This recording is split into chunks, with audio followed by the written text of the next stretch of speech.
Tonight at 6, what are the effects that margaritas have on young women?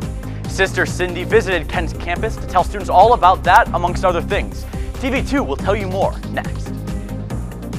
The Kent Free Library is engaging the community through a new story walk in Kent. Find out where you can find it and the featured seasonal story. Attention, all epic Fortnite gamers! The writers' strike may be coming to a close, but could video game actors go on strike next? We'll tell you all what we know next. And Shakira has found herself in hot water today. What Spain is accusing her of and what she is facing. All these stories and more tonight on TV2.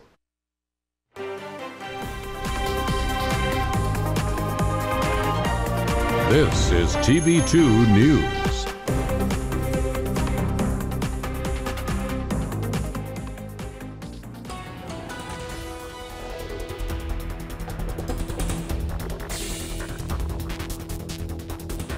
Good evening, Portage County. Thank you so much for joining us. I'm Noah Rowe. And I'm Joe Malbin. We start tonight with some breaking news.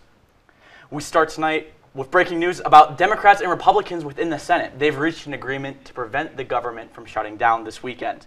The agreement will keep the government funded until about November. The agreement still needs to go through the House of Representatives, where it will have to make it through scrutiny from certain Republican lawmakers. If the agreement is not approved by the House Congress, we'll have until Sunday to make an agreement. And then a controversial speaker came back to Kent's campus to speak to students about her life and experiences. Our reporter Dennis Farahani went to the K and has more information. Dennis, what can you tell us? Hi guys, that's right. I made my way down to the K today to ask Sister Cindy and others thoughts about her preachings on day 2 of her visit here at Kent State. This afternoon, many students made their way to Risman Plaza to attend TikTok personality Sister Cindy's Q&A after listening to her preachings yesterday. That there are spiritual hoes. That would be a physical virgin, but you are not, God is not really number one in your life. Cindy says she is proud of her work and what she is preaching, which started when she was in college. 46 years ago, actually, a man came to my campus, the University of Florida, preaching the gospel. I mocked and made fun of him, and he pointed me out of the crowd and said, "Repent of your sins, you wicked woman." I was living the whole life. I did not repent, but he came back the next year. And I opened my heart to the gospel and made the decision to be a ho no mo. Many students find her fascinating and comedic while enjoying her teachings. I think Sister Cindy's great. I think it's hilarious because I've seen it on TikTok a million times. I have followed her on TikTok for so long. Love her the most. The preacher, though, has received negativity from the public eye as well. Even though I come to these things, I actually really don't like her. Her thought process and some of the stuff she says just doesn't make sense. Despite receiving her backlash, Cindy says that she will continue to preach and help whoever she can. You're not doing anything in this world if you don't have critics. So they're welcome to criticize. This is a free country. Sister Cindy is currently on her college tours right now and will be visiting Bowling Green State University next. You know, Dennis, she's a TikTok sensation, but what was it like meeting her in person? Actually, it was really fascinating. She is a very religious person and has a lot to tell us. Awesome. Well, thank you, Dennis. Thank you. The 3rd annual Banned Book Read-In will be held tomorrow. Students will be given the opportunity to read passages about their favorite banned books. Banned Books Week is a yearly event that has been going on since the year 1982 to raise awareness of banned or challenged books, as well as to advocate for freedom of speech. Some big named banned books include The Hunger Games, Captain Underpants, and The Great Gatsby. Arts Launch, the annual grant competition, is accepting applications from now until Wednesday, September 27th at 4:59 p.m. The competition was started in late 2021 and was created in order to promote new art and new art ventures. Students can submit grant proposals in one of 2 categories: to facilitate the creation of new art or the creation of a new art venture that will benefit some aspect of the arts economy. And Kent State University has been awarded by the Ohio Environmental Protection Agency with a Platinum Award for encouraging environmental excellence. The Ohio EPA awarded 48 companies, schools, and organizations for taking exceptional efforts in order to protect Ohio's environment. Kent State received the EPA's Platinum Award because of its vast solar array on top of the field house at the Kent campus. And AI has begun to take over in the classroom. Last year, nearly a third of all college students admitted to using ChatGPT to complete their schoolwork. The AI is able to answer questions and even generate essays. Legislators in 27 states, Washington, D.C., and Puerto Rico have considered bills related to AI this year. The use of AI is considered cheating and plagiarism.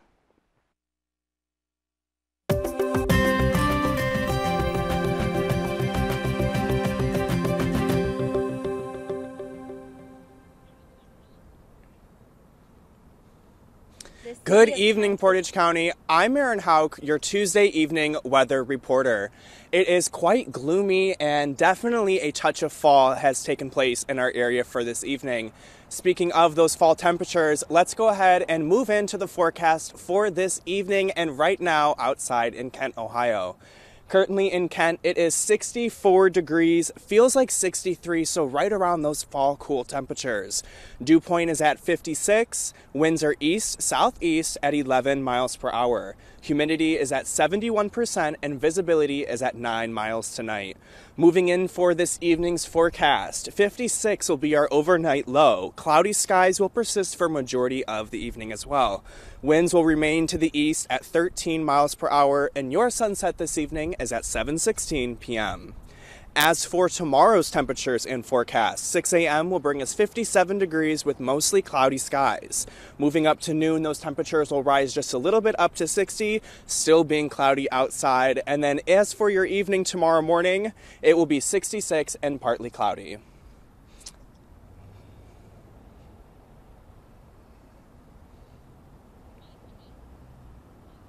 And that is all. Remember to stay tuned at kentwire.com for more news and weather updates. Thank you, Aaron.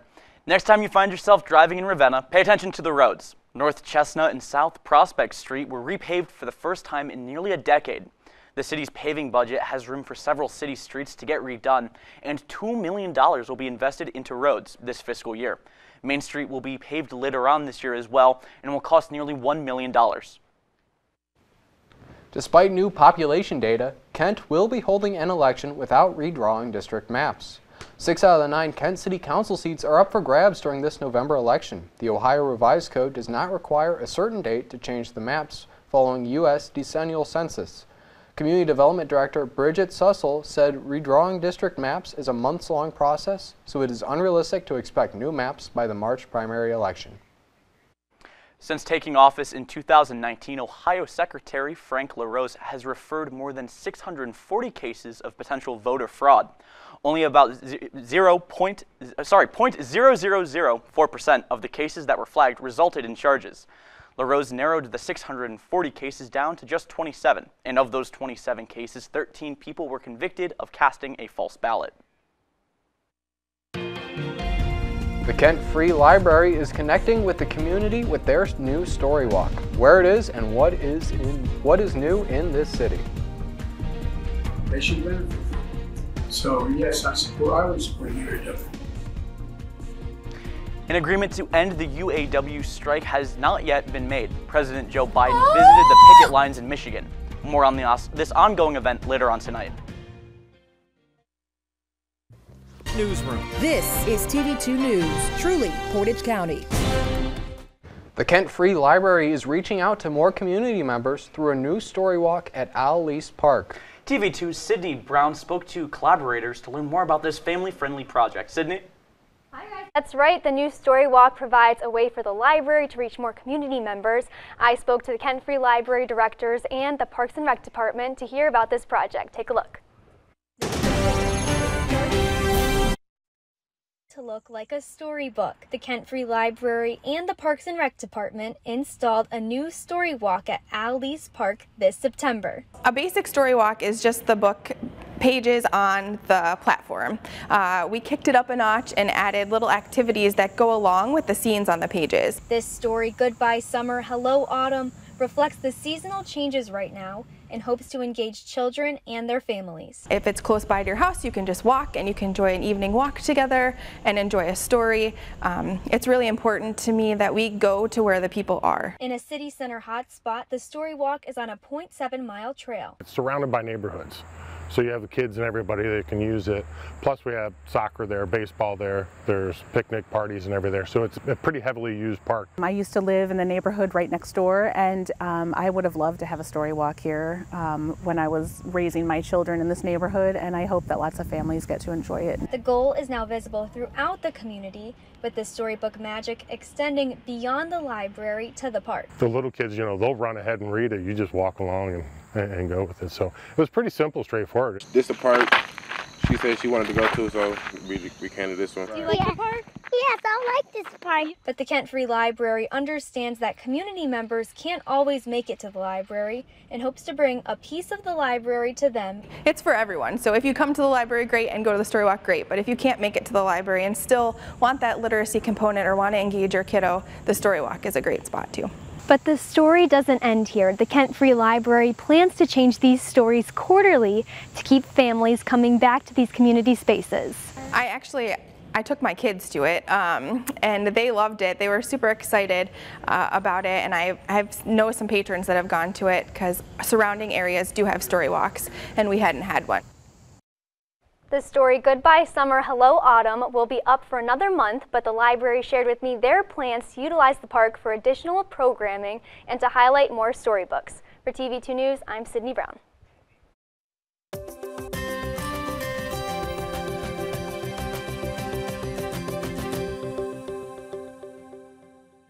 Welcome back, everyone. Let's take a look at some statewide temperatures for this evening. Starting off here in Northeast Ohio, up on the water, 69 in Sandusky and Cleveland, 65 in Ashton-Beulah.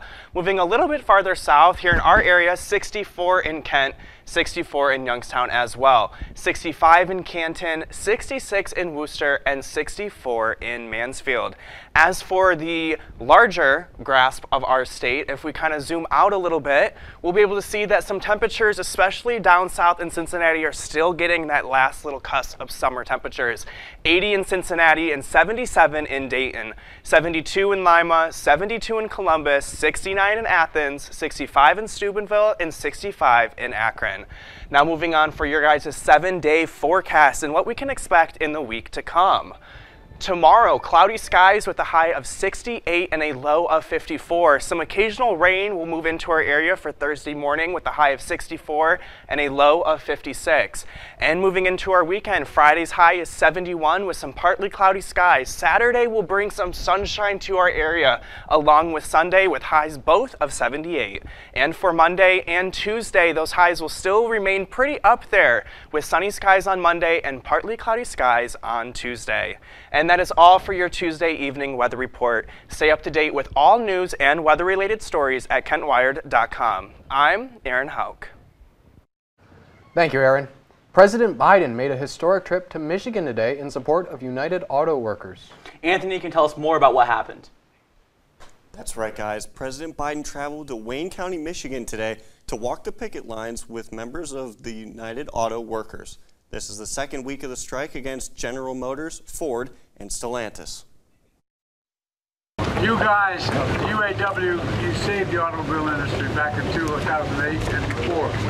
Made a lot of sacrifices, gave up a lot, and the companies were in trouble. But now they're doing incredibly well. And guess what? You should be doing incredibly well too. He hopes to use the trip to support UAW without being heavily involved in the specifics of the negotiations. The Biden administration also lacks any legislative or legal authority in the negotiations. Biden's trip to the battleground state was planned just one day before former President Trump is set to speak to the current and former union members in Detroit. And sticking with strikes, Hollywood writers officially ended their strike yesterday and could resume their work this week. However, there is another looming strike involving major video game companies.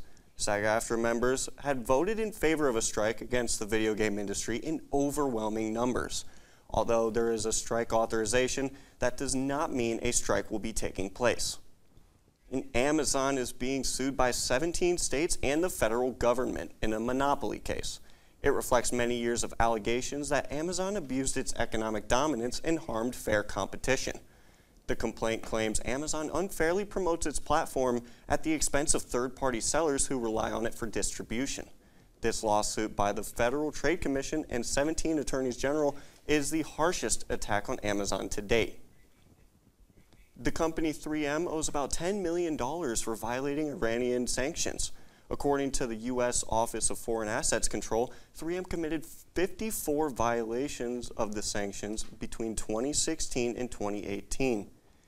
Subordinate in Switzerland sent out dozens of shipments to a reseller in Germany, which is under Iranian control. 3M, which makes industrial products like Post-it notes, announced its own violations when it found out the sale was not authorized. And that's all for today's Consumer Watch. For more news updates, be sure to check out KentWire.com. For TV2 News, I've been Anthony Leonardi. Have a great night, Portage County. Thanks, Anthony.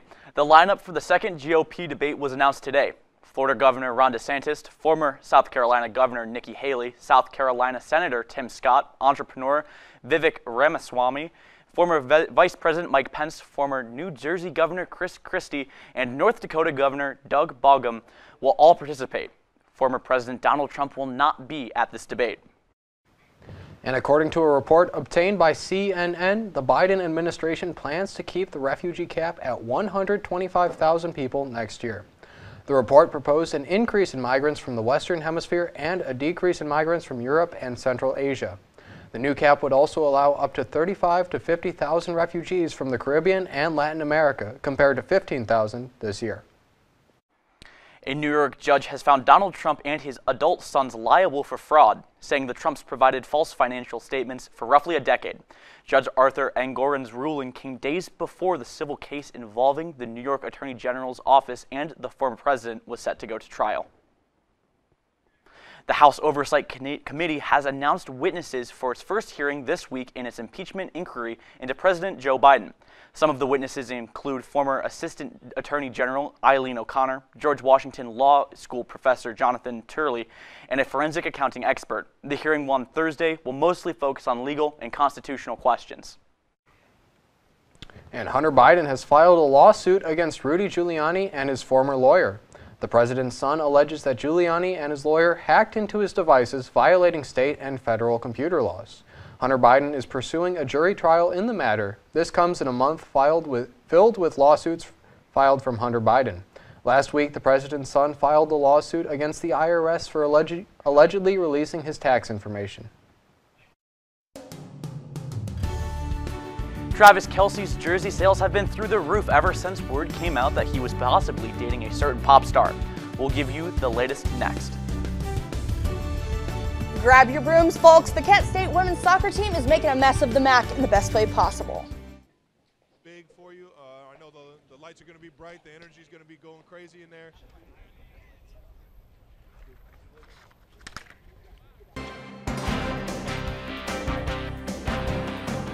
Kansas City Chiefs tight end Travis Kelce has seen an uptick in jersey sales. Kelce jerseys have spiked up to 400%. The uptick in sales comes as a result of Taylor Swift sitting in Travis Kelce's suite at the Chiefs game on Sunday. Swift's attendance of the game led to an unexpected jump in online jersey sales.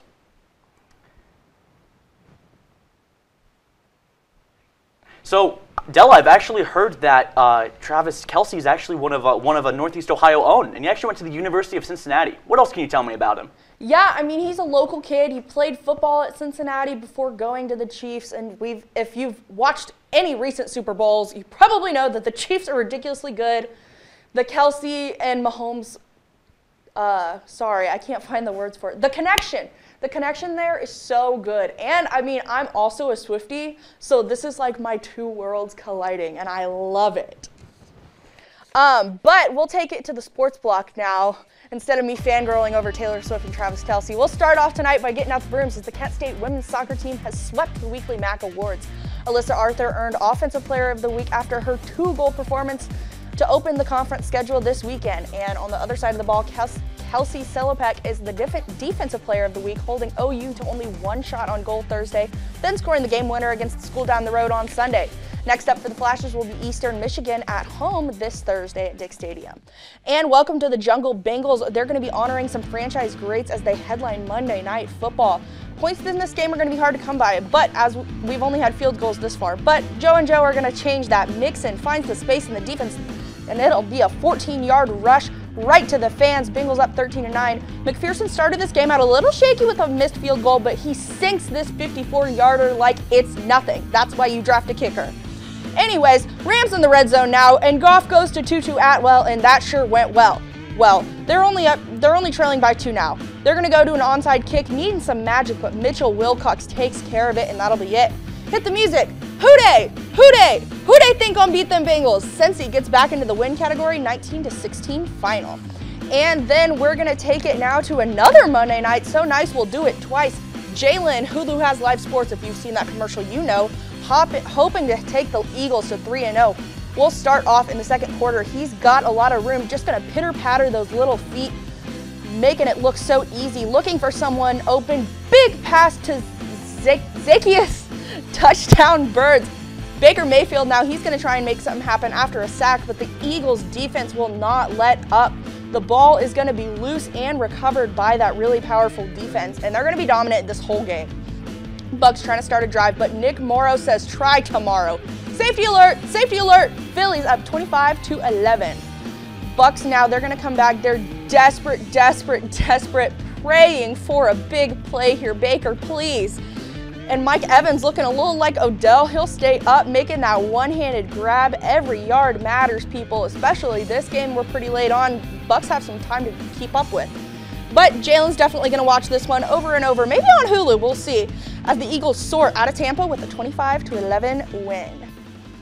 And that's all I've got for this evening for TV2 Sports. I'm Della on the mic. You have a great night. A movie theater near you. TV2 has how and where you can go to get tickets to the musical event. Well, Colombian singer and songwriter Shakira has been charged with tax evasion. The singer has been charged in Spain for the second time. Spanish prosecutors have charged the pop star with failing to pay 6.7 million euros or $7.1 million. Shakira is already due to be tried in Barcelona on November 20th in a separate case. And the sun never sets on Taylor Swift's musical empire. Swifties around the world will soon have the chance to experience her Eras Tour. The singer-songwriter announced on X, the company formerly known as Twitter, that a film version of the concert will be released globally at the end of October. Tickets are now available through the tour's website. Hopefully, they don't cost as much as actual concert tickets. You know, Joe? You know. Would you consider yourself a big Taylor Swift fan? You know, I'm not a big Taylor Swift fan. Not a big Taylor Swift I like fan. some of her earlier songs. Love Story. See, yeah, it's a great one. I remember being in the car. Right. I don't remember how that one goes. Is that the like? It's like the Romeo. No, I like that one too. I like that one too. I like the T-shirts one a lot. Yeah, that's a good one. Yeah, that's a good one. That's a great one. I'll sing that in the car. I remember being in the car singing it all the time. Yeah. But I like the one where she talks about how she's 22. She's like, I'm feeling 22. That was pretty good. That was pretty good. Yeah. Are you like Shakira? I'm a big Shakira fan. Man, you know, that's a bummer. Her hips don't lie, mine might, but you know, that's all the time we have for you tonight. Thank you so much for joining us. Make sure to follow TV2 News on social media at Kent Wired to stay up to date with the latest, and check our website at kentwired.com. I've been Noah Rowe. And I'm Joe Malbin. Have a great night, Portage County. What to expect when you're expecting. Like here.